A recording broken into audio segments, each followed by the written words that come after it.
It's my pleasure to welcome Melanie Baker, who will be our presenter today, and she'll be talking about social media for small companies and startups.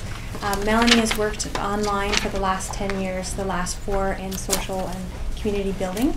She's worked from everything from small startups to more recently Google. So she's going to come and share lots of her insights with you. And I know there's Martians throughout the crowd as well, because I think social media is changing so fast that we're just trying to keep up ourselves. In her free time, Melanie enjoys reading, movies, urban exploring, making soft monkeys, and pretending to be an expert in zombie apocalypse survival. So maybe she'll explain a little bit of that. So welcome, Melanie. Thank you. So let me just, that's what we're talking about. That's who I am. So yeah, I've been working in tech companies and online for a while. I started doing community and social stuff when I was still actually in the insurance business. So it was much more internal, it was collaborative, it was knowledge sharing, and it was sort of trying to break down silos among different departments. From there I moved to a startup, and I believe I was employee 6 or 7. We were all in one room, the computers were on card tables, that kind of thing. Big change. And I mean, from starting there, growing the company and growing with the company over a good 3 years until being informed last March that Google was going to buy us. Which was a lot of fun because we'd had a running joke for a long time that we were going to buy Google. So yeah, the last 8-9 months has been quite an adventure. You hear a lot of stuff about the internal life of the Googles and Facebooks and such of the world, and then you get to play along a little bit, which is interesting. And it's fascinating to see what similarities and what differences there are in a company of that size as opposed to a startup or a medium-sized business. And you know, you figure sometimes companies like that would have the best people in the world, and not necessarily. You'll end up with, you know, marketing teams made of a lot of traditional folks who don't necessarily have a big social background. So that's why they acquire people like myself and my coworkers. The zombie thing is kind of accidental. I have a couple of friends who are actually big horror and zombie and whatnot fans, and as a joke, I did an Ignite Waterloo talk on zombie apocalypse survival. A friend of mine at the time was actually in the Army, so I actually discussed like tactical things with him, and it kind of steamrolled. And I was dressed in camouflage and the whole 9 yards, and since then it's just become, anytime anything zombie comes up, people send it to me. So who is our audience? That's the big thing that's going to inform all the rest of them, honestly. So we'll get into, you know, what site should we be using? That's always one of the big first questions. I will give you a sneak hint. The answer is not all of them, so you can relax a little bit. What content should we publish? Obviously, if you're on these sites, you've got to be doing something that people want to see. Whose job is it? You know, do you need a community manager like me, and probably one or more of you in the audience? If you're 2 guys in a garage, probably 50% or more of your company is going to be having to do social. And of course, did we win? There's an ongoing argument about ROI, especially with social media. I was told Scott Stratton was speaking in town last night, and he likes to claim that a unicorn dies every time you talk about the ROI of social media. In Waterloo, we actually had a social media breakfast a week or so ago where he debated that with another gentleman about whether you actually have to measure it. I won't get into it incredibly deeply. By nature, I'm a little bit more on kind of the relationship building side, but I also worked for Google Analytics, so I understand that there's some to be done. And PostRank, the startup I was at for the last 3 years, their business was social web analytics. So I have some ideas as to how that gets done too. So for Q&A, if it's something quick or you want me to clarify something, just put your hand up and ask throughout. If you're kind of on the side of my vision, maybe wave around a little bit if I don't see you right away. Bigger questions, we're going to do sort of an official Q&A at the end, so maybe hang on to it till then. If you ask something and you think it's pretty small, but if I think of the answer and it's going to take me a little while, I'll probably just ask you to hang on to it and make a quick note, and we'll get to it afterwards. I will have my contact info up there too if there's stuff we don't get to and you want to ask. I also have a handful of articles and stuff I reference that I'm happy to send out to anybody who's interested, so we can get to that too. So getting right into it, who is our audience? So the important thing is, knowing that is not the easiest thing in the world, but knowing it will answer to a point most of the other questions. The answer is not everyone, as much as many startups want to believe that that is their target demographic and the entire internets or planet could use what they do. Even Facebook, I mean, they're only what, one every 7 or 8 people on the planet uses that, so even they don't have everybody. But I mean, it's hard, especially in a startup when you're really passionate. I mean, you're doing a startup usually because you're passionate, to accept the fact that there are people who don't care and will never care. It's hard to do that as a community manager because your job is to get people as excited as you are and to educate them. So the more specific what your company does, your service, your business model, your products, the easier it is to determine who your audience is. If your company has been around for a little while, hopefully you've got some customers, some users, some advisors, some influencers, some press coverage, whatever it is, and that'll start to give you some ideas about who's really using your stuff. When I was at PostRank, we released a product called PostRank Analytics. We had a pretty good idea of who would want to use it. It was really good for publishers, individual bloggers, marketers, things like that. And we realized after about 3 months that we had a really big nonprofit contingent using it. And we were fascinated by that. So we talked to a few of them. And again, it's nonprofit people are used to doing a whole lot with not a whole lot. This was a fairly powerful tool that was potentially free or not a lot of money. And just the ways that they were trying to learn social fit really well with the product. And it's one of those groups and industries that's fairly tight-knit, so word spread really quickly. So that was a really interesting thing to learn for us. So one of the big things in knowing your audience is considerations about who they are and what that means. And for example, something like Club Penguin, there's probably the newest and coolest. I don't have kids, I'm afraid, so that was what came to mind. If what you do has children involved, you're going to have to focus on security. You're going to have to focus on content that makes parents feel good about using it, but at the same time, you're going to have a lot of content that is really cool for 4-year-olds. So that's a lot of things to think about. Is your product recreational versus business? Obviously, a little kid's not going to find the LinkedIn homepage very interesting. At the same time, a lot of primary colors and cartoon characters, if you're looking to improve, how you do business, probably not going to strike a chord. So, as I mentioned, if you've been around a while, you'll probably have some ideas about your audience. If not, you can even start before you've released or launched or whatever you're up to. You can use custom landing pages, services like Unbounce or LaunchRock, and start getting people to contact you and find out who's interested and how many people are interested. And you could ask limited amounts of information, just as little as an email address and saying, hey, we'll be in touch. Or you can get a little bit more in depth, and I'll show you a bit about that momentarily. So you really do have to think hard about what you want to ask people, especially before you have anything to give back, because people on the internet especially don't have a lot of attention span and a lot of patience, and they're really going to start asking very quickly, why do they need to know that? I'm sure we've all tried to use something or sign up for something and gotten a form that wanted everything down to your blood type and marital status. And it's like, don't think so, no, and off you go from the page. So, you ask too little, you're not going to find out anything about who's interested in you. You ask too much, you're going to lose them all, and that kind of sucks. And the biggest thing is what you really, really want, aside from, a chunk of their attention, is permission to talk to them again in the future. With these kind of opt-ins, you are getting that permission, which is awesome.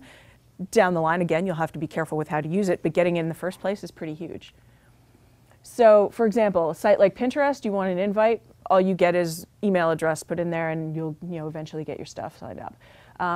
The Google form there is the one that was put on PostRank's website after our acquisition. Basically, if you're interested in what we'll be up to, sign up.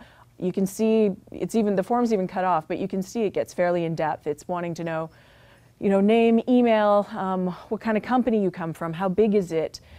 Is it an agency? Is it a corporation? And it even gets down towards the bottom to what your Google Analytics code is. Now that is a very specific use case because the products and services coming out will be directly tied to Google Analytics. For example, if we wanted to set up a beta list of a whitelist or beta, we can look through these people, see what kind of accounts they have, see what kind of companies they come from, and get a good cross-section of who would be great to help us test things, who would be great to give us feedback, and that kind of thing. And also just find out the breadth of who is interested in what we're going to build. We've got universities in there, we've got giant corporations, we've got individual bloggers, and that presents challenges too, because I mean, if you're building a product that is targeted towards corporate marketers, individual bloggers, it may be hard to keep them happy. At the same time, who's going to pay your bills? So you're always having to balance those questions, especially in startups, and it can be interesting. And it affects your social strategy too, because again, it affects, and we'll get more into this, but it affects, you know, what content you produce, the types of content you produce, the kinds of tone you use with your audience. Startups often are fairly casual, fairly transparent. But if you're targeting a very, you know, government or something like that, a very structured and professional audience, the tone might not sit well with them, and they may be wondering, can we take these guys seriously or not? So you can also, obviously, and I recommend, leveraging who's already doing it out there and who's doing it well. If you're working for a startup or a small organization, using Ford as an example might be kind of mean.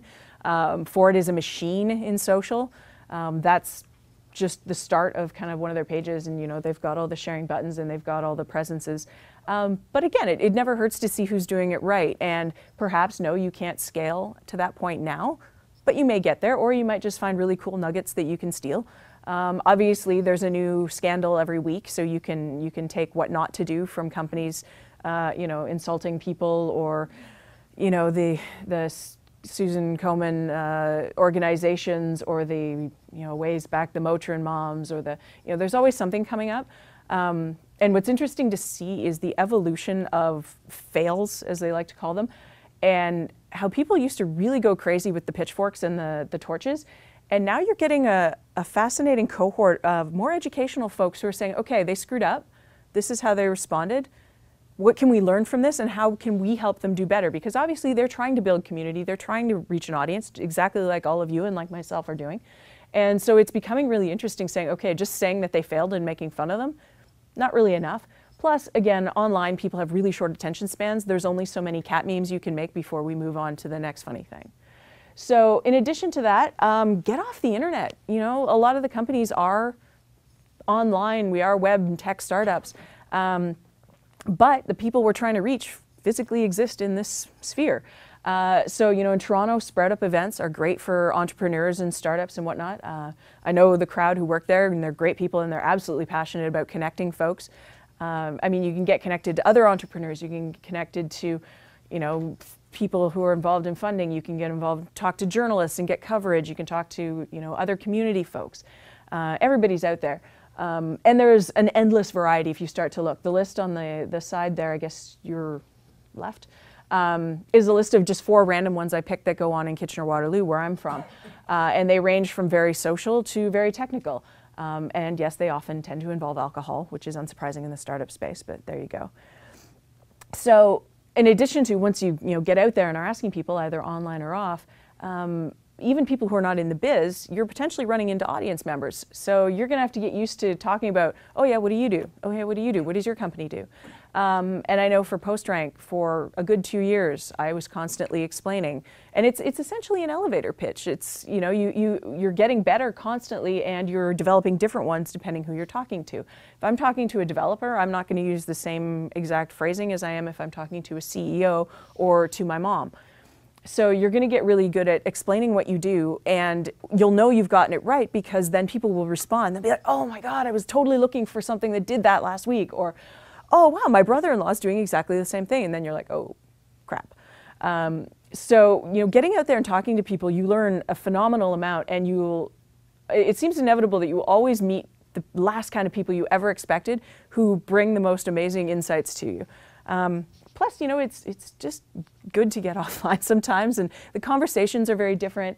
You know, I'm sure we've all seen, you know, the trolls and such, where people will say things online or not give or give information just because they think they're invisible. And it's you know, filling out a form is a very different experience from standing next to somebody. You've each got a glass of wine in your hand. You're like, oh yeah, what do you do? Oh yeah, how big are they? How long have they been in business? Interesting. So I heard you guys partnered with so-and-so. And you can get these incredibly rich conversations and this information that you're never going to put on a form that's on your website. So again, getting into sort of who you're meeting and talking to a bit.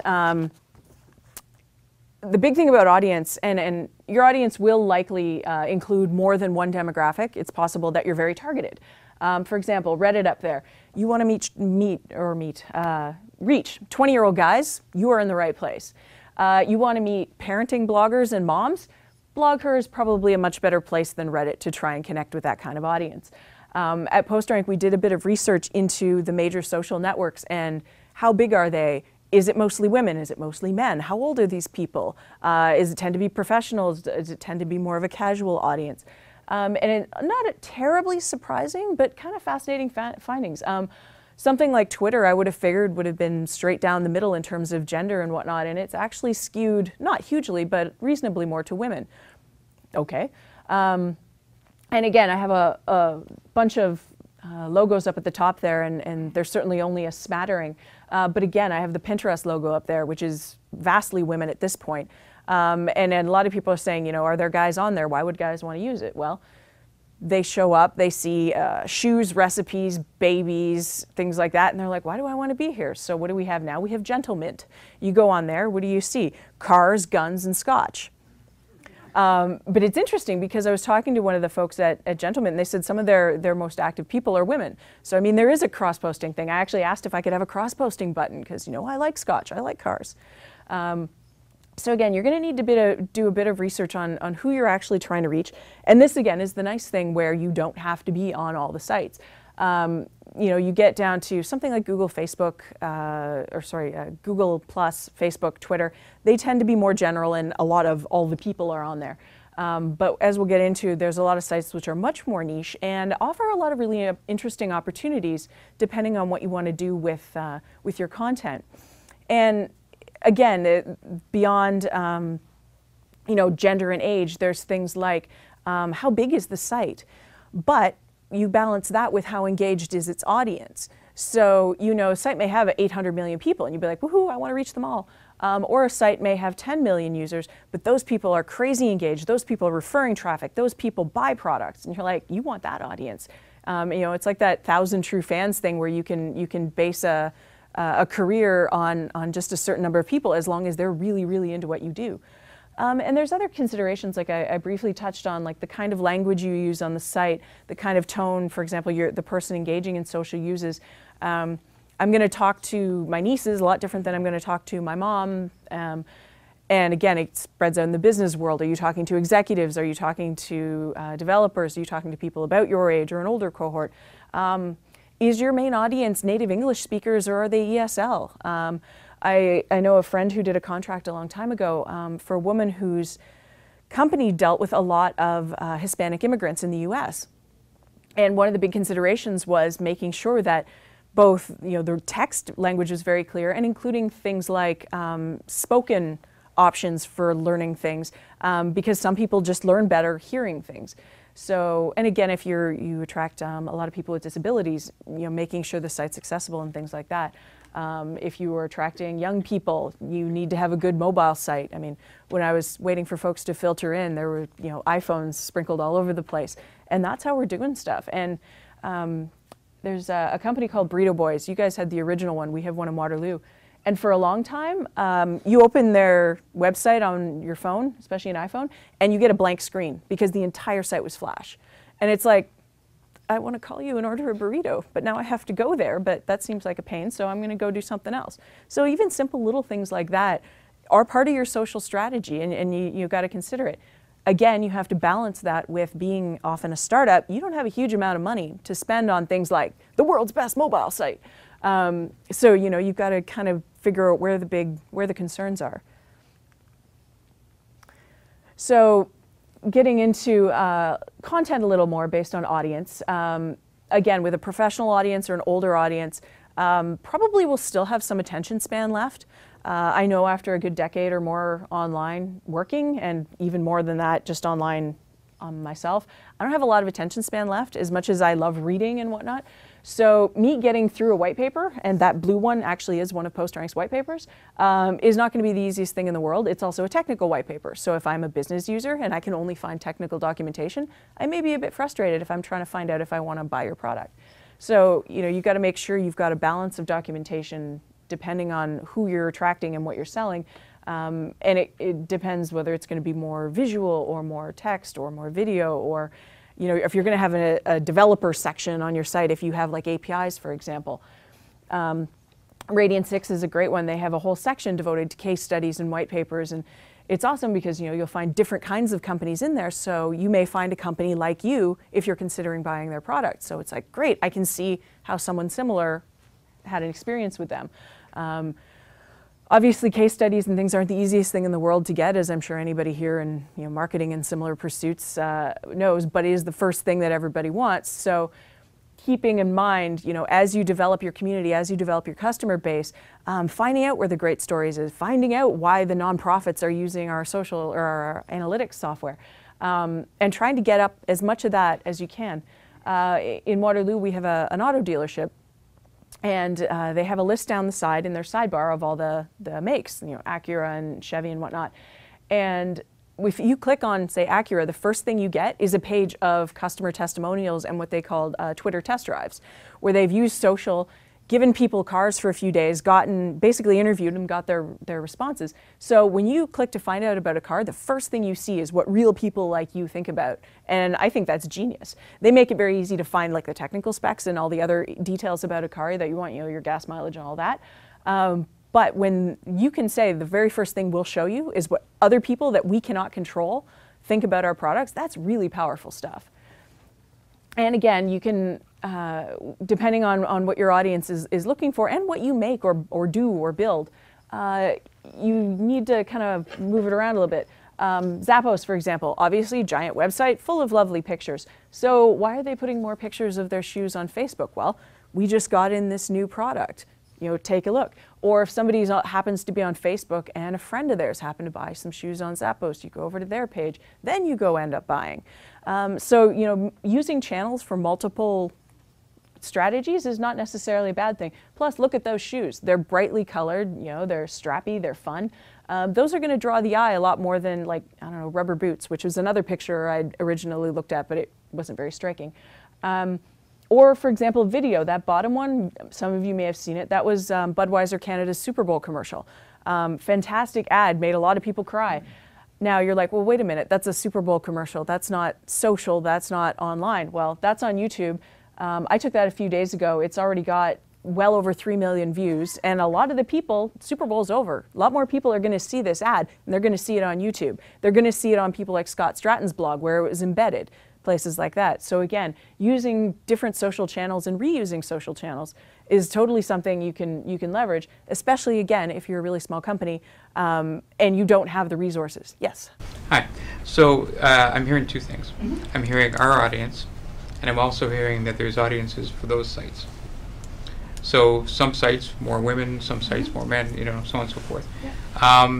And what I'm finding confusing, not necessarily today, but just in general, is that there's also tools to help us post on Facebook and Twitter at the same time. And so can you speak to the value of what to post and where to post it, and depending on our audience, their audience, and so forth? I'll be getting into that a bunch more in the content section. And if I get through that and you still have questions, totally give me a holler again. So let's see here. Okay, so we're not quite there yet. So again, like I was saying, it all depends on your audience and what they do and what they're looking to learn from you. And the other thing too is getting feedback from your audience. Obviously, what I've been talking about is you being a destination for people to come, learn things, ask you questions and that. But there's also a lot of potential to get the feedback from them. So to find out, like we discussed already with forums and stuff, who they are and where they're coming from. But if you've got something out there in the world, if you've launched, finding out, have they been using your products? If so, what do they think? If not, why did they choose not to? Requests for features, bugs and things, all that kind of stuff. And that's also going to be a bit of a balancing act. There's a guy named Jeff Atwood who on the Coding Horror blog recently had a great post. And again, I have the link I can send out to anybody who's interested. And it's all about listening to your community, but don't let them tell you what to do. So you're going to get, people saying, your business totally needs to do this. And you will be like, are you insane? You will get people making, absolutely passionate and insistent that you need to do X. And you will be like, in 3 years, no one has asked for X before, so I'm pretty sure we're not going to tweak our business model. But at the same time, you may get 1 million people asking for X. That could mean a couple of different things. That could mean, yeah, you really should add that product, add that feature, add whatever it is. Or it could mean you're just really not doing a very good job of telling people what your company does. And you know, people will be like, you guys should do X. It's like, X is right over here. It's been here since we launched. And you know, it's like, well, if people aren't finding this stuff, is it really their fault? So again, kind of working with stuff, seeing what kind of questions or engagement or input you get, and editing, you know, tweaking what you do. The nice thing about having a website, and especially things like blogs and social, is you can change things constantly, easily. You know, tweak this page. There's a million tools for doing easy A/B testing. So it's really easy to get better with minimal cost, either like in resources or in actual money kind of thing. So moving, oops, there we go, more into what sites should we be using? And this will lead into the content thing. One moment.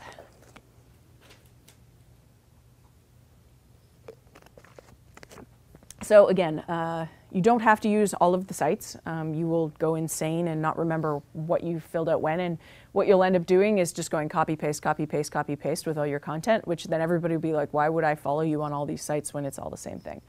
Unfortunately, there is no one size fits all. It's going to kind of depend again on your audience, on what your business does, that kind of thing. But fortunately, it's not that hard to figure out, I don't think. So again, as I mentioned before, your Facebooks, Twitters, Google Pluses, those are more general sites, so you can put a lot of different stuff on there. I'm going to talk about blogging in a little bit, and a lot of the blogging advice actually follows for those more general sites. Again, your Twitter's this big, so you can't say that much at once. So you're either really going to focus on making a statement or, you know, a link that you want to share, whether it's your own content or something else you found interesting. Facebook, they've increased the length of the text size, but it's still not really a forum for giant posts. So you're going to want to think about what you want to say in the context of what you're posting, whether it is just a short commentary, whether it's a photo, whether it's a link to an article that was interesting, whether it's a blog post your company published. And Google Plus, similar to Facebook, there's also interesting things possible with Google now that they're really doing a lot to try and connect various services and stuff.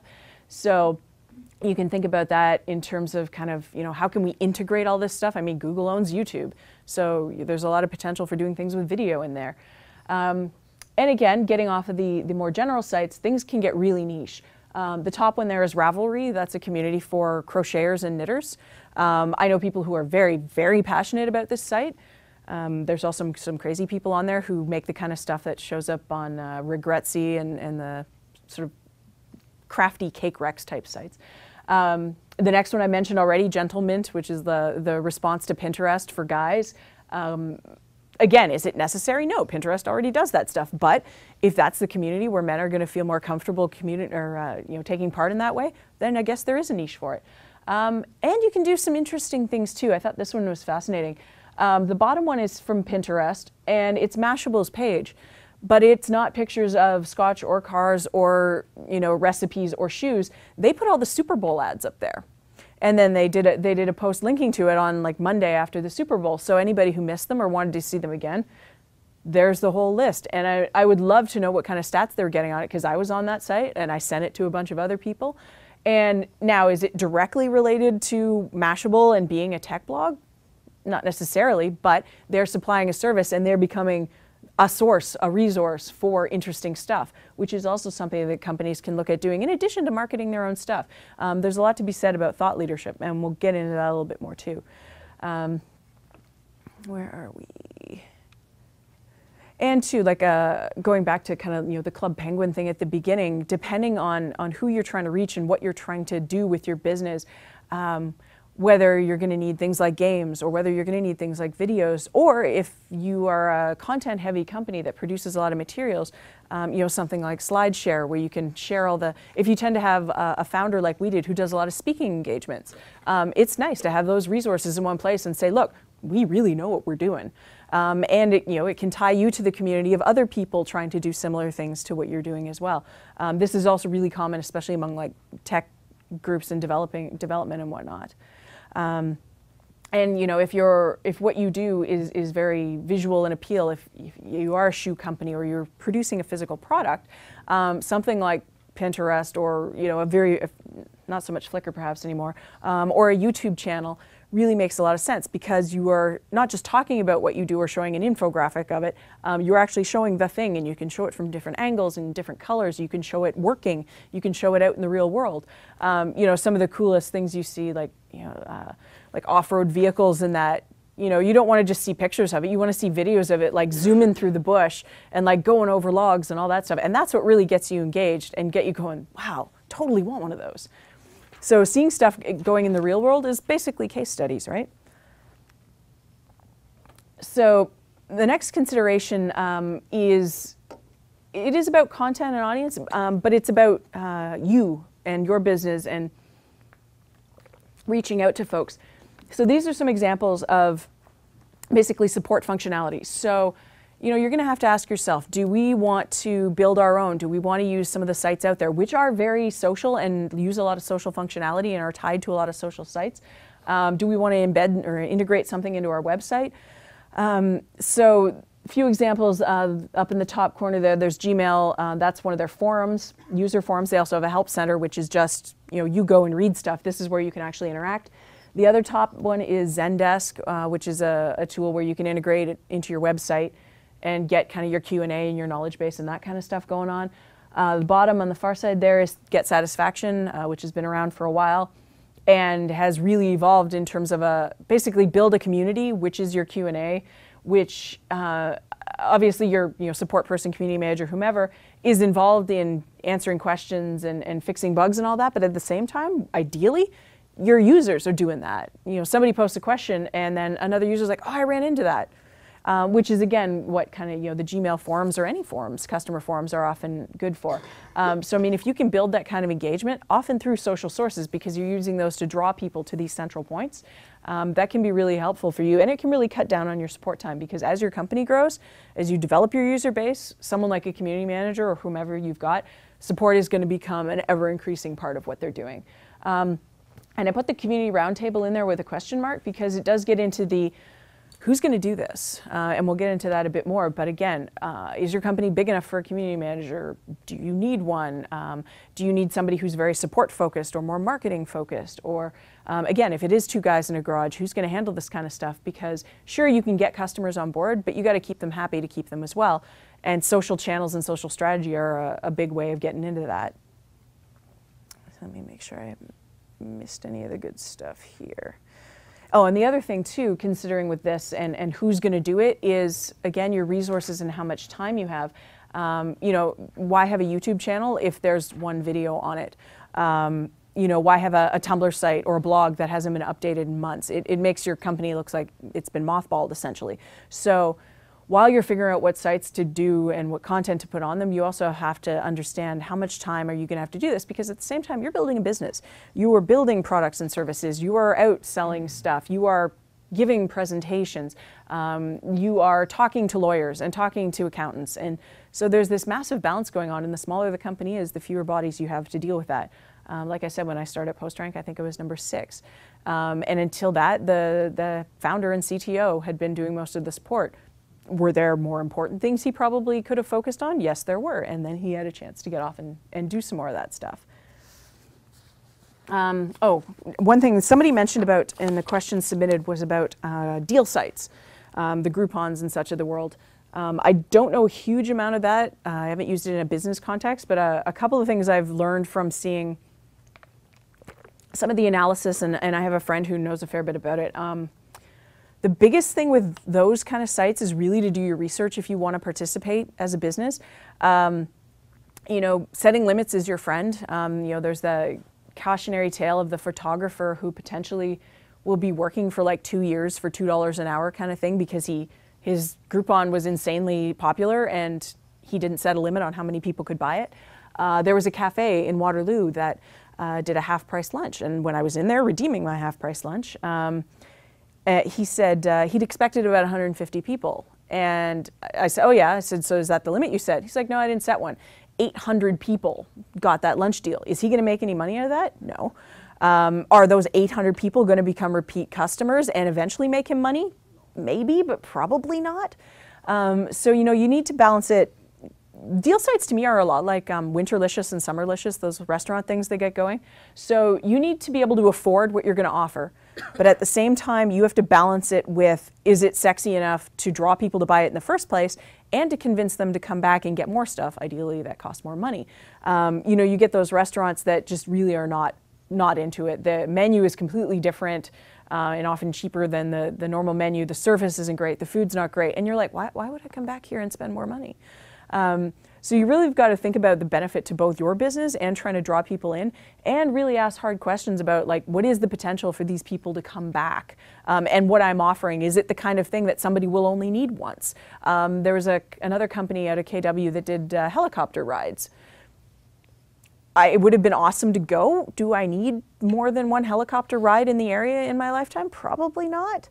But again, if the helicopter guys offer different services that people may potentially use, who knows?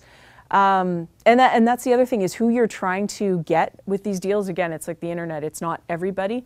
One of the local salons, I believe, had out an ad on Monday or Tuesday for vajazzling. I will let you Google that if you don't know what it means. I am the target audience for that kind of thing, basically. You know, I'm a woman. I got some disposable income. I actually live about 2 blocks away. But my friends and I were just making fun of it. Would we ever use it? Not really. I would love to know the stats on what they get out of that, but at the same time, is Waterloo really a, you know, Hollywood? Sure. You know, Cosmo, Sex and the City, that kind of crowd? Probably. Waterloo, we have a lot of Mennonites. So yeah, there you go. So moving on to content on the internet and not on your body. So big questions, what sites are you using? And we've talked a bit about how to figure that out. What does your business need for you to produce, and what is your audience like? So, and I'll explain what these are a little more shortly. So you're going to look at whether you want to be a destination or a distribution point. So I've talked a bit about things like white papers or case studies or videos and stuff. So do you want people coming to you to learn about stuff and to then kind of, you know, learn what they want and go away and make their decision? Or do you want to be somewhere where people come, learn cool stuff, see cool things, and then take it away and share it all over the place on other sites? And I put HubSpot up there. They're an excellent example. They are a software company. They're in the marketing business, but they are a machine for content. They have fantastic webinars. They have you know, infographics and blog posts that talk about different studies and research. And for anybody, you know, who's into the you know, inbound marketing or community management or learning social, they are a fantastic resource. And you could almost argue that that is half of their business. Yes, like I said, they do software, but at the same time, I believe they were saying for one of their webinars a little while back, they had like 20,000 people registered. I don't know about you, I've never gotten 20,000 people registered for any of the webinars that we did. So they've really, and again, once they do the webinars or whatnot, everything goes up online and is shareable. So it's like, you know what, we did this research, we learned this stuff, and now here you go. Use it, share it with other people, learn from it. And that part's really cool. Getting into blogging, I almost never don't recommend it. If you have nobody in your company who can write, that could be a problem. But then again, you could try more photo or video blogging, that kind of thing. But it is easy to do. You can do short, you can do long. The variety is endless. You can blog about your company, the people who work there, the products and services you're offering, specific features, competitive differentiation, really cool research done in the market and your response to that. One of the big keys is if you're bringing stuff in that you didn't create, is your response or your thoughts about it. Because again, it kind of builds that thought leadership and things like that. Trends in your industry. When PostRank got started, there was no social analytics industry. There were no clouts. There were no, you know, Radian 6, I think, was as embryonic as we were. And now, I mean, I'll show a few later on, you know, you would run out of fingers trying to count the Twitter analytics alone. So when you're at the forefront of that kind of thing, there's this, well, who are we to say X is the right path for doing this? It's like, who are we not to say it? And it can be kind of a weird thing, especially if, you know, you're not 20 and have that I will conquer the world attitude, you know. but it's like nobody necessarily knows better than me, and so I'm going to put out what we think and why we're doing what we're doing. And hey, if somebody doesn't disagree and we get a dialogue started, awesome. It brings more exposure to our industry. And social is fantastic for getting those conversations going because there's so many different places where they can show up.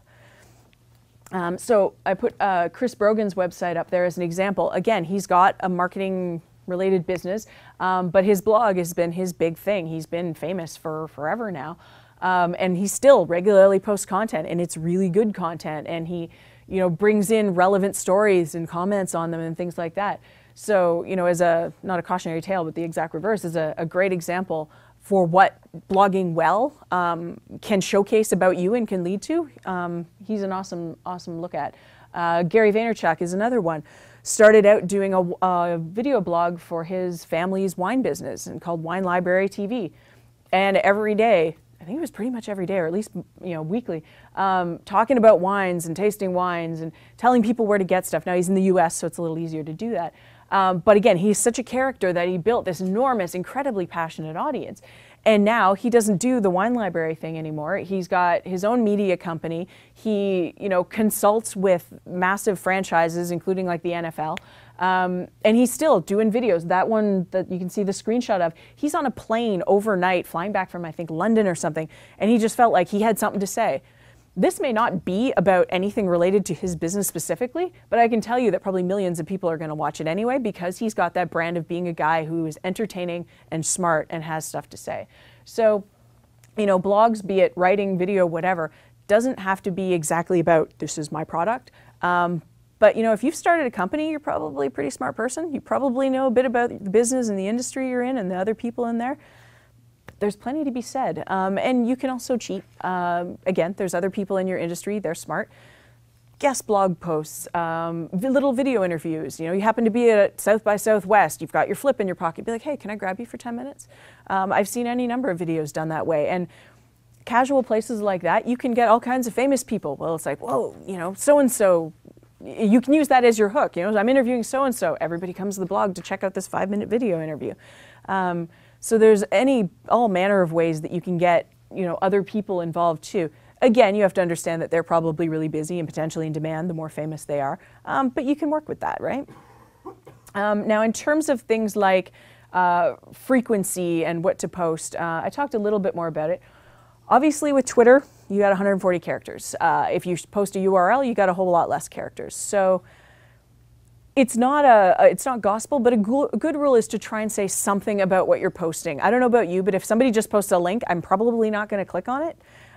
But if they say, you know, wow, these baby sloths are so adorable, I am so there. Or if they say, HubSpot posted, you know, the coolest infographic that totally clarifies for me why people are more engaged on Facebook than on Google+, or whatever it is. So if you can make a short statement about what you're posting, whether it is something about the industry or whether it is your specific stuff, and if it's something you've launched, be proud of it. Be like, we are so excited that we finally launched product X. Totally have a look. And get people to your site and looking at it. And you know, your passion, and you'll have some friends and champions out there, and they'll be forwarding along too. But again, you try not to just post. Try and give them some context, so why they potentially want to click on it. As I kind of alluded to earlier, Facebook and Google+ to a point, you have a bit more leeway and some space, so you can make it something bigger, like a video, or you can post a few paragraphs about what you're thinking, or you can. Another common thing that's really easy is to just do an excerpt of part of the blog post or a really interesting quote out of it to draw people in. In terms of frequency, Twitter is something ideally you want to use, you know, more than once a day. If you're not engaged in conversation, you don't want to go crazy. You know, a few times a day is fine for posting stuff. If you're really busy and you don't post in a day, it's not going to kill anybody. You know, Facebook, probably at least daily. And again, once any of these sites, if you're engaging in questions or talking to customers, it's going to up your frequency and it's going to show the engagement, and that's not going to be anything you have to plan to do. It's just going to be there and you need to respond, ideally as soon as possible. When I was talking, one meeting we had in the Google Analytics team, as I mentioned, they're very traditional marketers. And my manager was saying, and I was saying we need to do a better job of responding to comments on the blog. And she's like, yeah, you know, if we don't know the answer to something somebody asked, we'll take a couple of days and then we'll get back to them. And I'm like, no. I was like, you get in there and you say, really interesting question. I don't actually know the answer right now. I will go find out and I will get back to you. Stay tuned. And then you may have a couple of days. And you know, a big company like Google, yes, it will probably take a couple of days. Smaller companies, it's probably going to be easier. But getting in there and letting people know you're listening right away is important. And they will have great patience if they just know that you're trying. Even if they want or ask for something and you have to say, no, I'm sorry, we don't do that. I couldn't find that out, whatever it is. People will actually be okay with that if they know you at least gave it a shot. So, and again, that's a really big part of community building as well, is just showing that you're trying, making yourself useful, and making yourself useful when there's not an immediate and overt benefit to yourself. It comes back to you. When my contract at Google was ending, and you know, I've been in the community and been working with tech for so long, and people were coming out of the woodwork saying, hey, have you seen this job posting? Hey, can you come talk to our CEO? Hey, can you handle some freelance work for me? And it was like people I was never expecting, but that's just because of being involved. Some of it had to do with the company I worked for, some of it didn't. And especially being in the startup space, you are already part of an amazing community. It's fairly sizable. It is scrappy people like you guys who are getting in there. And you know, organizations like MaRS that work with a lot of these kinds of people are people who want to help and want to get involved. So you know, you're already in the community. You might as well leverage it, and you might as well, you know, make use of it. And really with getting out there, getting back to the content thing, the consistent engagement, so the blogging regularly or the tweeting or the Facebooking or whatever it is, the consistency is the big one. It's like newsletters. They're very, I still have not quite figured out why, but like email newsletters are still really recommended for great engagement levels, probably because people have opted into them and they're regularly, you know, looking at the content. The really important thing is consistency. You know that every Wednesday morning that's going to show up, that kind of thing. Again, for blogging, if you were really trying to build a brand that way, having an editorial calendar so people know every Monday, Wednesday, Friday, or whatever it is, something new is going to come out. And people can start looking forward to it. You know, if you watch web series, people get crazy when they know the next episode's coming, that kind of thing. So it also helps discipline you. You're training your audience and you're training yourself, and it gets you into that content producing vein. And you'll start looking out at the world, and you'll be reading articles, and you'll in your Google Reader or whatever it is, and you'll start thinking that would make a really good blog post. Oh, I totally need to tweet that. Oh wow, that's a really interesting product to go on our Pinterest page, that kind of stuff. And you'll actually start thinking in terms of social content, which will make things a lot easier for you. So, got all that, got all that, got all that. Oh, and shareability is important too. You know, you may have an awesome blog post. If your RSS feed is broken, people can't subscribe to you. If you don't have social sharing buttons, somebody can't just do a one-click tweet and potentially reach thousands of people. So it's a fairly minimal thing to have and to set up, but to make sure your content is easy to share, both for you to be able to, but much more importantly for your audience too. And it also ties into your analytics, which we'll get into, and using all these sharing buttons and whatnot will help you figure out where people are coming from, where they're going, where your content is getting to, who's engaging with it, and what content is getting all the attention and that kind of thing. So we got the regularity. And then the other thing, of course, with all this content is the focus has, at some level, always has to be what's in it for me from the customer perspective. Yeah, sometimes you're just going to do something really awesome and you want to share it. Cool. But a lot of the time, you know, you want to make sure what can they learn, what's interesting about this for them, you know, how is this going to convince them to buy? Because, I mean, you're in business. I mean, people can forget that doing social. I mean, it's that whole thing, oh, you get to play on the internet all day. It's a marketing channel. It is a education channel, and it has to be treated accordingly. So, getting into whose job is this? Like I said, if you're two guys in a garage, your social strategist will be 50% to 100% of your company. If you're a really big company, your support and community folks may be an entire department. So it really depends how many folks you have and what they're focused on. If you have a company with only a handful of people and almost everyone is in development, you may want to look at somebody who's got more of a marketing background or communications background, just because you may be able to communicate very well, but probably only with a technical audience. People who can cross the chasm and you know, talk to all business people, all tech people, all, you know, social types, teenagers, whatever, are incredibly rare. And most companies don't have that option. And part of it too is what your company's focus is right now. If you're pre-launch and yeah, you want a bit of buzz, but mostly you're trying to get a product out the door, no, you're not really going to worry about a community manager at this point or that kind of thing. You're working on getting your product out there. At the same time, if you've been out there for a little while, you know, your early adopters are right in there, that's awesome. But okay, it's like, okay, it's time to grow now. What do? You know, you want to get into social, you want to get into events and things like that. So then maybe it is time to have somebody whose focus is on getting you out into the world. And again, whether or not you already have a customer base that needs attention will affect it as well. So I didn't really have a good example for this, and because I'm internet people, I have to include cat pictures to have credibility. So this is illustrating my point that you may have one person, or small cat, doing your social and your community and your building. You may have a whole lot of people, but the most important part is that it all works together to spread love and to spread effective marketing, effective content. So talking a bit about community management, because they are very commonly involved in social, and that's where my background is.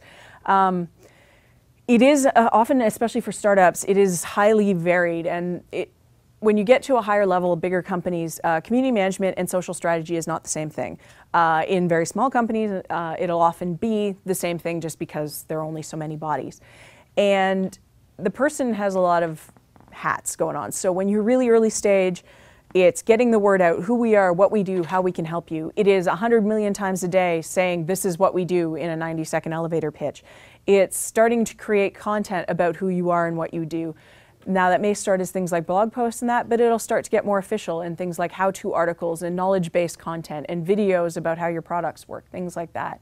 As the company grows and you get a user base and a customer base, they're going to be using your stuff, they're going to have questions or problems, so they're going to start having to do a lot more support. And I can speak from experience, there was about a year where that was most of what I did. And it's important to know that, because some people may not want to have a support job. They may have been like, I want to be social and on the internet and creating content. It's like, well, we have customers, we have to keep them happy, or we don't make any money and you don't have a job. So, you know, there's that kind of thing you have to figure out. And then eventually you'll get to a point where there's a certain level of recognition in the world. I remember the first conference I went to where I said I worked for PostRank, and people are like, oh man, I love you guys. I'm like, wow, I don't have to tell you what I do, which is really cool. And once you get to that point, you can be a little bit more sophisticated, and you can work on targeting new audiences or demographics, and you can work on, again, the thought leadership and being more speaking at events rather than just showing up at them. And you can really help figure out what the next stage of your company is, getting that customer feedback and doing market research and that kind of thing. So, you know, people like that, it evolves very quickly, and definitely whoever's doing social in your company is going to be evolving constantly in, you know, over a year, over 6 months, over 3 months. And you have to just kind of, you have to be okay with change, because it's never going to stop. And you have to be okay with you can't be one of those people who's like, you know, that's not really my job. That doesn't exist in small companies and in the startup space, because it's simply, if it has to be done, whether it's, you know, writing tomorrow's blog post, creating the next video, tweeting stuff, or ordering lunch, you know, you just get it done, that kind of thing. Now that said, it is not necessarily a bad idea having multiple people from your organization involved in social. Probably don't want a lot of different people spearheading it, but having them involved in being part of the voice is not a bad thing. Having different bloggers, so you can have posts that are business focused or technical focused. Having different people going to events, things like that. Now on, you know, sites like Twitter, I tend to like it if there's multiple people using an account, if they have, like, I don't know, they'll put their initials at the end or something like that. I kind of like that, so you know who's handling things. Because there's a certain anonymity online, I don't like the idea of an entity, like a big corporation, having an account and I have no idea who's on there. You know, it's kind of like the thing where people debate whether, you know, celebrity is actually tweeting or you know, on Google Plus or whatever themselves, or whether it's their people. And I mean, we engage, we go to movies, we go to sports events, we go to concerts to see that brand, that person. We don't, engage to see random, dude in black out back. So something to consider when you're thinking about who's going to be handling this and who you may also want to get involved. I do think that having a central person spearheading it, whether it is management, the CEO, whether it is a community manager, is up to you. Something to think about. And again, like I said, blogging is one of the easiest platforms to start with there, playing around with different people being involved, and for different people in the organization, figuring out whether it's something they like to do. Some people may be hell-bent not on getting involved in social, and that's okay. Some people may be kind of and you can just, it's the internet, people will say mean things. You can let them dip their toes in and see, wow, that wasn't so bad. Or, hey, look, you wrote a blog post and it got 20 comments. That can be a really powerful catalyst to get people in there and doing more stuff.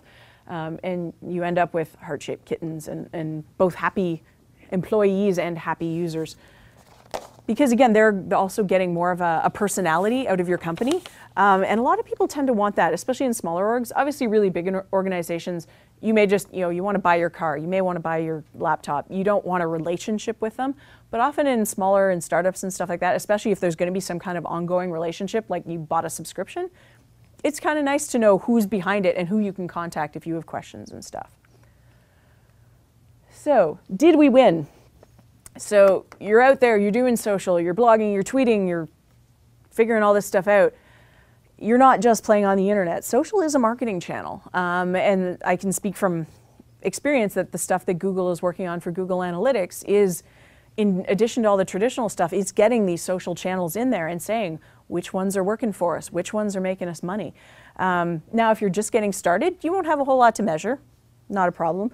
But once you get going, you're going to want to take a bit of a baseline, and you want to benchmark, because you'll be able to say where we were, this is what we did, and this was the result, and this is how we're getting better. And it's just basic encouragement. We started from no Twitter followers, and in 6 months we have 1,000. Yay us! And I will get into a bit more in terms of how to do that too. You want to set goals, because again, you don't want to just do this, you want to accomplish something. And you're going to have to figure that out a little bit. Again, doing research, especially on like competitors and stuff, and seeing what they're up to out there can be really helpful stuff. And you need to figure out what stuff like social costs you. It may appear to be free, but you have someone doing that. Well, you're paying that person a salary, and they're doing it X number of hours. So it is costing you something. You can measure it in terms of resources right now, but eventually if you start doing, the paid and earned media and whatnot, or, hiring people to help with more professional videos, or paying a speaker or something like that, there's going to be potential, or, getting into advertising. Google Analytics is very closely tied to AdSense, and that is not accidental. And there will be aspects of social that are hard to measure. It is a lot about relationship building or making connections, and you can't necessarily measure that. It could come true, way down the line, and that's okay. But there are a lot of concrete stuff. So I'll get a little bit into some of your options. Like I said, there's a million of them out there now, and what you want to measure will determine what you use. So in the far corner there, Google Analytics, it's free, it's ridiculously powerful for what most people starting out need. It traditionally has focused on your website. Who came here? How often, where'd they go, what they look at, what they do, what keywords did they use to get here, although there's a bit of controversy about that still. And that tells you a lot about your content that you're creating, but it'll also start telling you about the social channels that are sending people your way. And as I mentioned, they will be evolving that to really start telling you a lot more. So, okay, you found out where people are coming from, what tweet referred them. Well, then you can find out, get through using your goals and your conversions and things, and you can find out, which blog post got tweeted a whole bunch, which brought back people to the site who ended up buying our widget. And you can start actually measuring social in that way. Google has its own, it's called Conversion University, which is its own training for Google Analytics. And there are a million other options out there, both paid and free. And I recommend taking that training a bit, because like I said, the level of potential complexity and whatnot is pretty crazy for just getting started. And again, I worked for them, and we didn't get official training for 5 months, so I was a little lost in my own product, so I do recommend it. Let's see, moving down here, what do we got? We've got LinkedIn in the second one down. So if you're doing a company page or something on there, they've got their own internal analytics. That's one thing I should mention too, is While social dashboards type of thing are getting better, a lot of companies don't want to give up their data to other companies. Not surprising. So while there are some APIs out there, PostRank, again, had a whole bunch of sources of different social entities. A lot of them don't necessarily want to play. Things like StumbleUpon, they don't share data with anybody. So, you may not be able to get all the data, but you can do a reasonably good job. And there still are a lot of what they call silos. So, the top on this side is Facebook Insights. You got to go in Facebook to get that. Again, the LinkedIn one down at the bottom in the far corner there is WordPress. So if you're using WordPress for your blog, you can see a lot of that on-site and engagement information. Coming back to this site, we've got Hootsuite and TwitSprout. Again, both social dashboards that started very Twitter focused and have somewhat expanded. And again, you can use that as a central place to do social from, and you use it as a central place to get your analytics from. As I mentioned, there's a million options out there now, and it's really up to you what you want to start looking at. And a lot of the stuff is free to get started with, which is awesome for startups. So let me see here. Got all of those. So yeah, some of the stuff, you want to get started. I've mentioned a bit of it. So things like the traffic and your social page traffic.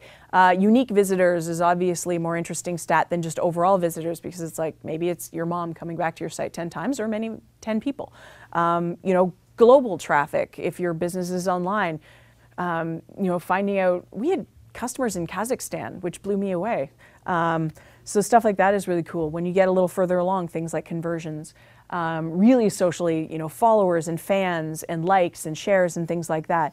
What content that you produce gets a lot of engagement? Is it your top 10 lists? Is it your videos? Is it your thought leadership pieces? And really leverage that kind of stuff, because clearly people are already liking it. What sites are people coming from that bring you traffic? If it's really coming from Twitter, then maybe you want to really focus on doing cool stuff on Twitter. If it's coming from your blog, you may want to create more content. If it's coming from Facebook, how is that interacting? What other pages and what content, and what kind of comments and questions are people using? So really looking at that kind of stuff can really help you figure out how to grow what you're doing, and frankly how to stop what you're not doing right, because you'll probably screw some stuff up and you'll post stuff that you think is awesome that nobody will care about, and that kind of sucks. But what does your audience want? I have a list of a bunch of measurement and monitoring articles I'm happy to send out to folks. I know Salesforce.com has posted some really interesting stuff about that. And they bought Radian 6, so I think they probably know a couple of things about social these days. There's some really interesting slide decks actually on SlideShare of presentations people have done on how to monitor. Getting a little more sophisticated if you want to start getting into things like influencer identification. So, when you want to start blogger relations or just famous people online, who do you want to talk to? Because people generally are not famous across the board. They're subject matter experts. And you can get into things like Tracker or Clout or Impact, and those will start helping you identify that kind of thing. But honestly, if you're doing business online especially, you're going to start to see who those people are over time. And again, getting those analytics is good, but numbers, if nobody does anything with them, is not going to help you. So, yes, seeing where the likes and shares are, but also seeing what ones result in conversions, or, people liking stuff on Facebook, but they don't actually come back to your site. So ultimately you want people to buy stuff, so you will kind of work on your analytics towards that goal. And again, it's the conversions and goals is not like the first level of easiness in something like Google Analytics and other products, but it is a natural progression to figuring out and how to get into that. And getting back to, actually no, I already mentioned that, never mind. One thing with influencers too is that natural first impression is we want to get the biggest name, the most famous person.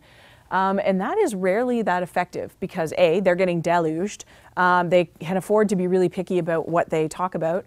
And there's this thing called the interesting middle, which is in any community, there is this cohort of the not most famous people. The mommy bloggers are an awesome example of this. Their interesting middle is really obvious.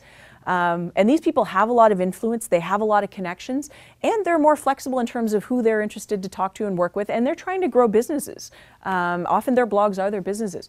So trying to aim for this middle ground can be a really effective strategy with your own social strategy. Just a little hint that we learned over a course of a few years. So that gets me to the end of my bulk of this thing. If you have potential questions, comments, concerns, complaints, there's my Twitter handle and my email. I will analyze them and make corrections on my social strategy as a result. If there's anything I didn't make sense on, or I missed, or you asked a question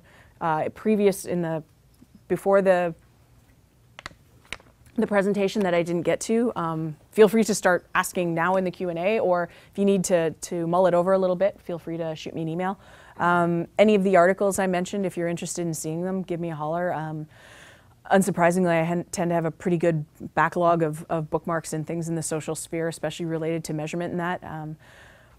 If I still worked for PostRank, I would happily give you all analytics accounts to play with, but unfortunately that got locked down in June when Google bought them, so I cannot do that. But that was a big part of my job back in the day, and I loved getting people ramped up and seeing their faces light up as they started getting the first insights out of social. So I totally recommend, both ramping up what you're doing in terms of content and audience identification, but also seeing the results of what you're doing and the actual engagement with the people out there, and building your community. Realizing people actually care about what you're doing is really powerful stuff, and it makes doing business a whole lot of fun. So anyway, I will shut up now and let you guys take over. Yes. So I was wondering how would we go about if most of our client base uses LinkedIn? How would we use LinkedIn to share content? Are the company pages on the LinkedIn page where people can follow you more effective for you to share the content, or is it better to go into the more community focused groups and post through their discussion? So a lot of my business exposure on LinkedIn was with Google Analytics. So I think you can do both. You have to approach it a bit differently. Obviously on your company page, and that's one of the big points I probably should have pounded home more, is on social, people often worry that they're being too salesy.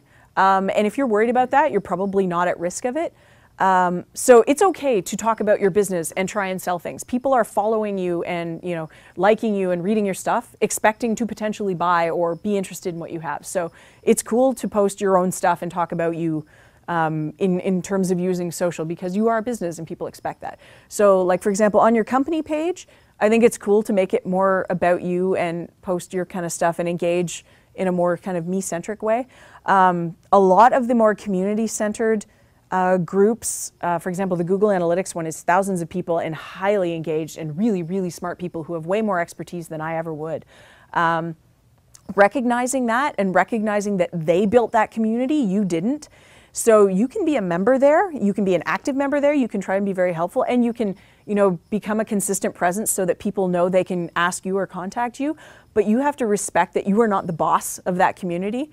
So I think on groups that you don't own, it needs to be a little bit more about you, and your focus there is really on making yourself useful and sharing stuff that people have asked for, whereas on your own page, you can share your own stuff without necessarily somebody asking for it. Does that answer your question? Cool. Yeah.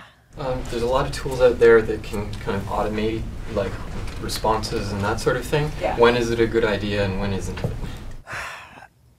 We never got big enough that I needed to look at that, and I admit automation tools kind of make me a bit twitchy. Now there are definitely ways of using automation that makes sense. For example, if you went to a conference, you did a bunch of really cool interviews, or you're releasing something and you've got 6 videos featuring new features and products or highlights of your product. Automate tweets to go out once every 6 or 8 hours or something, so it's kind of spread over the course of the day, releasing a new one, or even just once a day, releasing one of these new things. I've seen that done really effectively. Outside of business, I've seen Ignite, when their videos are all ready after people have done their presentations, and we'll release a new one every day and kind of, today's special is so-and-so talking about this, and really getting people interested that way, and doing a bit of a teaser. We're going to launch this thing, and automating, once a day, giving a new teaser about stuff.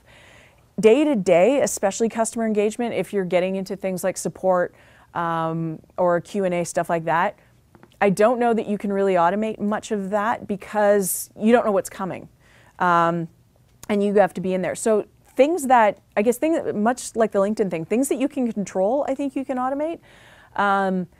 Automations in terms of things that we'll post the same thing. You posted to Twitter, it's going to your Facebook wall.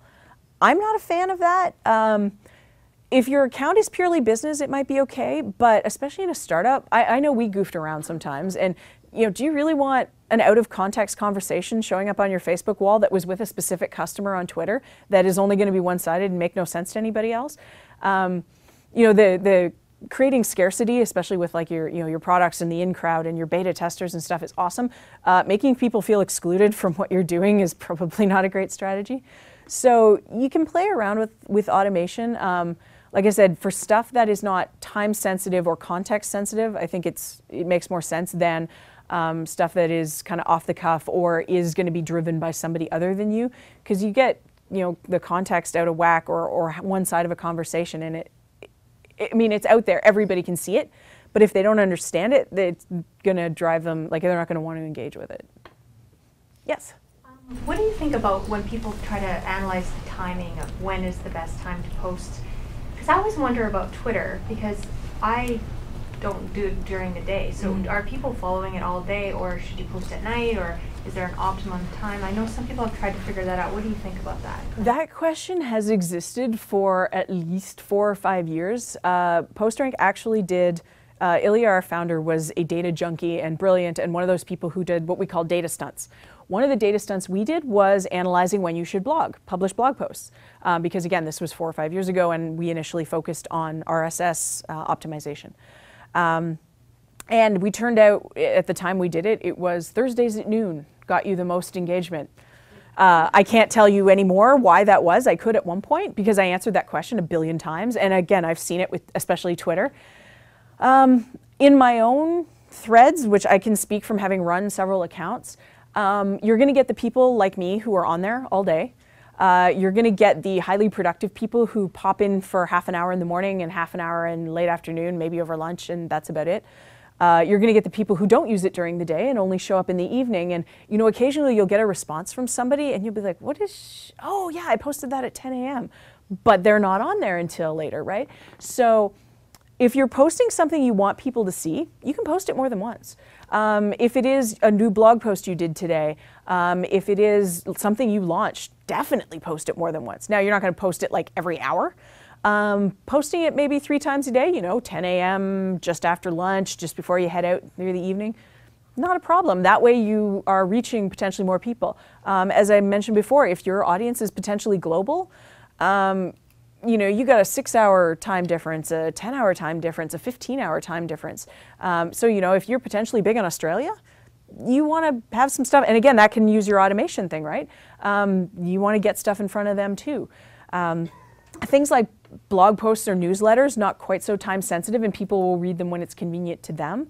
But definitely being cognizant of when your audience is out there, or if you don't know, yeah, potentially post it more than once, potentially get ready to send it necessary when you might be asleep. Not a big deal with that. I have a friend who has a recipe blog, and she usually publishes or tweets her recipes at least 3 or 4 times, but she'll do it over the course of 2 or 3 days. And what will happen, and I've seen it, is you'll get repeat engagement, like, oh, I missed it that time, but oh, I saw it on Tuesday instead of Monday, and wow, that looked really cool. So yeah, I mean, you're trying to reach people, and people are either always there or there when it's convenient to them, and again, it's that what's in it for me kind of thing. So yeah, awesome question. Yes?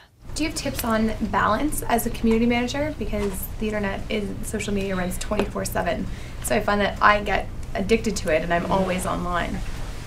I'm definitely the earlier on too. It's easy because it's just like, there's always people wanting to engage with you, and it's a drug. I mean, it's attention. And you're also like, I work for a small company. They need me. I have to respond to these people, we need the business. So it can be hard to find balance initially. Over time, I think it tends to kind of take care of itself a bit. You'll see the patterns of what needs to happen right away. Like I said, with blog comments or Facebook comments or something, you really want to try and respond to that right away. But most people are also not junkies online, so they're not necessarily going to be online 24/7 asking you questions. I don't think there's anything wrong with scheduling your kind of, this is my support hour in the morning, this is my support hour in the evening, where you are really focusing on either answering questions or triaging bugs for development or just tweeting fun stuff, like kind of boxing things a bit. Because the other thing is, if you are constantly engaged and not necessarily engaged in one thing, and again, the longer you're online, probably the worse your attention span is going to get, you're not going to get anything else done. Because you'll be like, okay, tweet over there, and oh, Facebook wall, and oh, got to work on that blog post, and you're just going to be constantly working on bits of things, and it's not good for your mental balance during your workday or for your productivity, and even worse in the evening, because then you're like, oh crap, I got to finish all this other stuff. So for a community manager, especially at a startup, it is kind of understood you're not going to have necessarily a 9-to-5 job. You will recognize the things that require instant response as opposed to the things that can wait a few hours or that you can get to once a day or once a week, whatever it is. And over time, you're just going to, you probably will go through that phase where you will have no balance, and then you'll be like, I want my life back. I don't want to go out for an evening and feel guilty, wondering if I have some user somewhere. And people, yes, people online can be very direct and very me. But no, they don't necessarily need an answer immediately. The world is not going to end if they don't find this feature, because especially if they're using something of yours at work the next day, no, they don't necessarily need the answer at 9 p.m. because they're not even in the office. So honestly, time is my biggest kind of advice where balance is concerned. You'll just kind of be like, because it's only going to get worse, right? As your company gets more successful, you're only going to find more demands, and eventually you'll be like, okay, no, I have to, figure out when to do this stuff, figure out what the priority is, and I need to figure out when I need to shut off. And just having your own social life too will shut it off for you. Your friends, I don't know if your friends are anything like mine, you sit at a table in a restaurant doing this, you're going to get a backhand. So, just having your own life will help balance that. Now, I know of somebody who has worked for a company where she was not expected to have balance. She was expected to be available 24/7. And basically, if she didn't get onto something quick enough for the CEO's taste, he would hop on it, and then it would make her look bad because it's like, where are you? And he didn't have the most engaging style, let's just say. So it got her to the point where she was paranoid because she didn't want him talking to people because it made a bad impression, but she had to give up her entire life to do it. So, it's one of those things I think you need to come to an agreement with management or whoever you report to initially about what the expectations are. And very few companies will say, we want you to be always available. And in terms of like things exploding, it doesn't happen that often. Sure, you're going to have to be on deck for that. But I think we maybe had like 2 in the 3 years I was at PostRank where like everything just died. And you're going to be all hands on deck, and you're going to be doing crisis management, and you're going to be answering questions. But you don't need to be in that mode all the time. Unless, yes, I know people who have jobs directly involved in saving lives. Most of us are not curing cancer. Most of us are not saving people from heart attacks. Things can wait.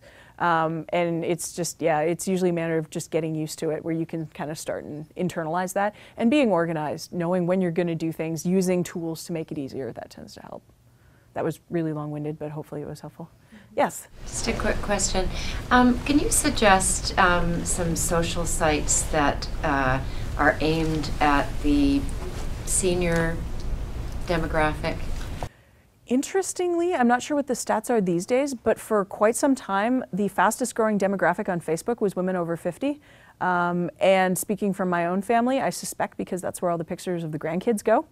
And because much like we're all finding, ex-high school boyfriends and random friends from public school, people are finding folks on there they knew a million years ago. And then they end up, connecting on Skype or whatever else too. So I would have to do a bit more research on that, but, and something like Twitter, I would probably not say is as much, but I know there are, and the other thing is people, for that niche, some of the niche sites actually can be really good for those communities within something like Ravelry. You're ostensibly there for knitting, but you're finding this entire cohort of people who, hey, we all live in the same neighborhood. Let's actually get together, that kind of thing. But I will do a bit of research, and if you can drop me your email or whatever, I will totally see what I can dig up and maybe just ask my mom what she's been up to lately, because I suspect she probably knows. But even like one of my uncles is 80 years old and does online dating. So my and quite successfully. It's a little disturbing. But one of the things I've really noticed is I don't necessarily think, sure there are niche sites for all demographics, all interests in that, but it seems like a lot of people just start using stuff just to see, and then they find their use for it. So whether it is connecting with other women in your demographic, whether it is finding people to hang out and knit with, whether it's finding a running club, people are finding that on Google+, they're finding it on Pinterest, they're finding it on niche sites like the running sites, and there's a whole bunch of them. And it's absolutely fascinating, but I'm sure there's some specifics, so I will dig that up.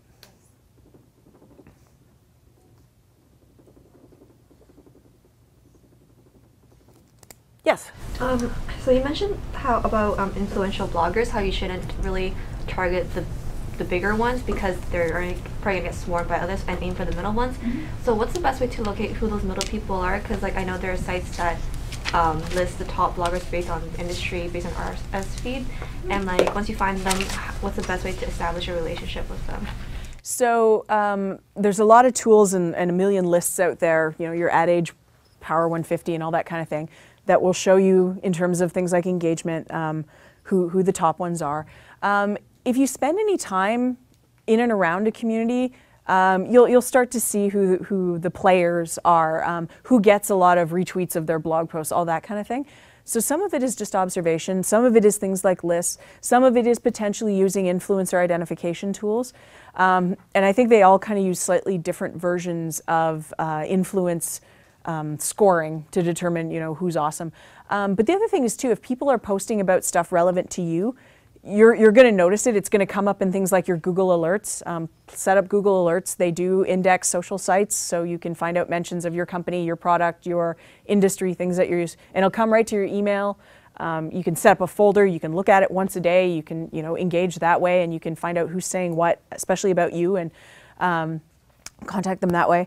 But yeah, these lists is an easy way to start. And yeah, so you'll see who the top 10 are, and you'll probably recognize the name. When you start getting into the people you may not recognize the names as much, you're probably starting to get into the right people. And honestly, just kind of be people. That's the biggest thing about doing social online is you're people, and so are your potential customers, so are your potential influencers. So, and it's a lot similar to pitching. So you start out, don't ask somebody for something right off the bat. So just email to introduce yourself. Say, hey, we do X. I really enjoyed your post on blah, something related to what your company does. And just trying to get to know folks in the space, wanted to touch base. Doesn't have to be long, doesn't have to be involved, doesn't have to be smarmy or salesy. You're just saying hi and introducing yourself. And I mean, there's that whole thing about how many touch points you need before people will remember your message or whatever it is. But you will have more touch points with them over time. You will start commenting on the same blogs. You will potentially retweet their blog posts, and they'll see that kind of stuff. You can ask them a question over time if something comes up and you may not know, but they've blogged about that particular area of expertise. You can say, somebody was asking me about this. I haven't really been able to find a great answer. Do you happen to know? And that is leveraging their expertise. That's what they're out there selling to the world, that kind of thing. And then, eventually you can do an ask. If you, when you're launching something and you have a new product or new features and stuff, you can say, hey, so-and-so, really excited, we're launching today. And I wanted to let you know. And again, you keep it very much what's in it for me and keep it easy for them to share. So you'll say, here's the new features. These are the 3 biggest things about it. Here are the 2 main competitive differentiators. And here's the YouTube video that we made showing it in action. That makes it really easy for them to talk about. If you go to a site like Mashable, they actually have guidelines for pitching. And reading things like that is really useful because it really tells you how to make it easy for them to talk about you. Will they? Not necessarily, but you've developed that relationship. You're not always asking them for stuff. You're clearly involved in the community. So they've got a bit more of an impetus to do so than if there's just nothing. It does take time and you have no guarantees, but if you're genuinely in it to be, you're doing business and you're part of helping other people out too, people are usually pretty good about getting involved with you back. Yes? I'm trying to target age groups between 16 to 22, and I'm finding that that age group is starting to be not so good with email, and they actually almost prefer like text. Yeah, like phone or Facebook Mobile or anything, and Facebook, right? yeah. That's just what I've been feeling. And do you have any like data or like confirmation about that kind Of the major social networks we looked at, something like Reddit, where the target demographic there, or the majority demographic starts at about 18, and dudes, obviously. There's, in terms of girls, I'm sure there's probably some specific networks out there. There is a gap. There's stuff that's really kid targeted, and then there's this hole, and then there's grown-ups. Which is because it's really sticky legally, I think. You know, on Facebook, you're not supposed to be there if you're under 13. At the same time, I know a lot of people who are not terribly comfortable with, you know, not being on top of what their 16 or 14 year olds or whatever are doing. Off the top of my head, and again, I'd have to do a little more research on that. Yeah, like mobile, it would be big with that cohort, I would think. Facebook is pretty common across the board. But again, I've been reading some stuff that kids are kind of getting antsy about Facebook because their parents are all on there now. Now again, if your kid's under 18, I really hope that you are on Facebook monitoring what your kids are up to. But I mean, I know a woman who's, you know, senior management, really smart lady, knows the online space, and her daughter had a Facebook account when she was 11 and she was fine with that. And I'm like, your choice. But yeah, there's some sticky issues with especially the sort of lower end of what you're looking for. Once you're getting into like the 22-year-olds and stuff, I think you're getting more into the more mainstream sites and, you know, the interests and stuff like that. But yeah, I'd have to do a little bit more research on that cohort particularly. Everybody's there, yeah. Is there one last question, and then we'll wrap it up? I'm just conscious of the time. By any chance, any comments on online television stations or sites or? That's something that's been growing slowly but steadily, and as more and more people cancel cable, it's becoming more and more viable, and things like Netflix and rumors of ITV, and even YouTube channels. That actually was a really good point. Stuff to do with younger people, media rich. They have no attention spans, pictures, video, maybe even podcasts, stuff that they can do on the go or look at and take off and easily share with their friends. YouTube, they're really working on channels, so it is starting to become a TV station. So we can post whatever we want to, like you said. Yeah, like start your own channel and basically make kind of your own TV station kind of thing, because the online space is basically starting to slowly but surely replace TV. I mean, that's where a lot of people are getting their shows now, is downloading to watch whenever they want. So, you know, look at where, and YouTube in a lot of ways is not great for longer form videos, so something like Vimeo, if you have longer video can be, I mean, I've watched stuff on there that's like an hour long and it tends not to compress as badly. So if you have something that's visually rich, you may want to potentially look at different sites and see how they present the videos once they're set up, and how they make subscribing possible. Because if you're subscribed to a video channel, that's pretty similar to watching a TV show once a week kind of thing. So that's definitely a potential channel to look at with your own content and thinking of yourself as like a TV show. And you can have fun with it. I mean, there's a terrible Norwegian show that somebody introduced me to called like Don't Try This at Home. And these guys are basically blowing things up. They turn a hot water tank in a house into a coffee maker. They throw water on a grease fire. They do all these things to see just what would happen. And that's a little bit on the ridiculous side to prove a point, but you get something like the blend tech, Will It Blend? Those are commercials, but they're videos and millions of people go watch them, but they are for a product that they want you to buy. So it's interesting to see how you can leverage that for your own company, how you can play with it and make people come and watch, but at the same time, you are showcasing the features of what you're doing. Question? Yeah, I have one question. So once you already have your audience, you have a following, do you have any tips on keeping them engaged and also having them contribute to discussion, enticing them to give feedback and you know, start a conversation amongst each other? So the consistency thing I talked about is a big one, particularly for getting them there and keeping them there. Knowing that there is an ongoing conversation. It's like it's kind of like the broken windows thing. If it doesn't look like anybody's around, why would you want to hang out too? And getting people started talking is hard, especially talking, you know, kind of to each other. So one of the potential nice things about something like user forums is that they have a common interest and they potentially have a common problem, and people like to help. And especially people with a certain amount of ego, it's great for them because they can show themselves as leaders and experts. So once you've started building a bit of an audience and a bit of a community, obviously you engaging with them regularly is great. Engaging with them in positive ways, so seeing, reading their blog posts and saying, wow, I never thought about X, that's really cool. Or when they give feedback about your product and saying, that's really interesting, I've totally passed that on to the developers. And if something someone asked for comes out in your product later on, people get all excited about that kind of thing. So engagement and letting them know you're listening and paying attention is big to keep them there and coming back. Engaging with each other, again, having a common interest or problem or question is good. Just doing introductions even. You say, hey, by the way, I noticed that you own an aquarium store. Bob over there has been a champion recreational fish breeder for 20 years. You guys should totally chat. And connecting people who might just like to know each other in the context of your company or your product or whatever, or even just something kind of peripheral. So finding common threads that they can make discussions about, and even if it's not positive, having somebody claim something. Now, obviously you don't want troll wars going on, but having somebody say, I really think that this is the next big trend in the industry.